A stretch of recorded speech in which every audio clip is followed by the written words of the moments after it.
গাজীপুরের কোনাবাড়ির ব্রিজ থাকলেও নেই মূল সড়কের সাথে সংযোগ। বাধ্য হয়েই ঝুঁকিপূর্ণ ব্রিজ দিয়ে চলাচল করছে সাধারণ মানুষ ও শিল্প কারখানার ভারী যানবাহন।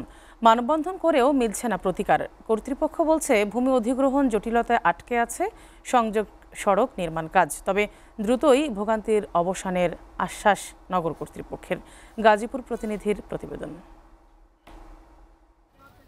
গাজীপুর সিটি কর্পোরেশনের কোনাবাড়ির আমবাগ, নছের মার্কেট ও সাকাশ্বর সহ বেশ কয়েকটি এলাকার মানুষের চলাচলের আঞ্চলিক সড়ক এটি। গাজীপুর শিল্পাঞ্চল হয় এই রাস্তা দিয়ে হাজার হাজার লোক যাতায়াত করে প্রতিদিন। পুরনো ব্রিজটি ঝুঁকিপূর্ণ হওয়ায় গাজীপুর সিটি কর্পোরেশন কয়েক বছর আগে প্রায় 2.25 কোটি টাকা ব্যয়ে পুরনো ব্রিজের পাশেই নতুন ব্রিজটি নির্মাণ করে। ব্রিজটি নির্মাণ কাজ কয়েক বছর আগে শেষ হলেও হয়নি মূল সড়কের সাথে সংযোগ। গাড়ি চলাচল না করায় ব্রিজের উপরে করে তুলেছে দোকানপাট।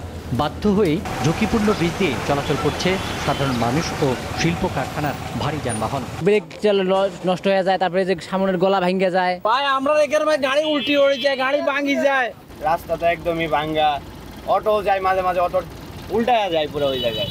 বর্ষার মৌসুমে প্রতিনিয়ত হচ্ছে বৃষ্টি, এতে ভোগান্তি বাড়ছে কয়েক গুণ। প্রতিদিনই ঘটছে ছোট বড় দুর্ঘটনা।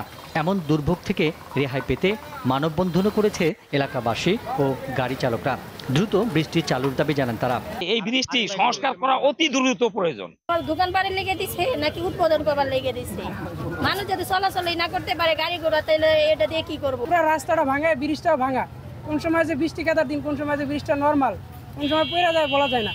কর্তৃপক্ষ বলছে ভূমি অধিগ্রহণ জটিলতায় আটকে আছে সংযোগ সড়ক নির্মাণ কাজ। তবে খুব দ্রুতই ভোগান্তি দূর করার আশ্বাস নগর কর্তৃপক্ষের। পরবর্তী নির্দেশনা সাপেক্ষে আমরা যেভাবে যত দ্রুত সম্ভব এই দিকটি সংস্কার করে সচল করে দেওয়া যায়, এই এলাকার লোকজনের ভোগান্তি কমানো যায়, সেই বিষয়ে আমরা প্রয়োজনীয় পদক্ষেপ গ্রহণ করি। দ্রুত বৃষ্টির বাকি কাজ সম্পন্ন করে চলাচলের উপযোগী করবে এমনটাই প্রত্যাশা এলাকাবাসীর।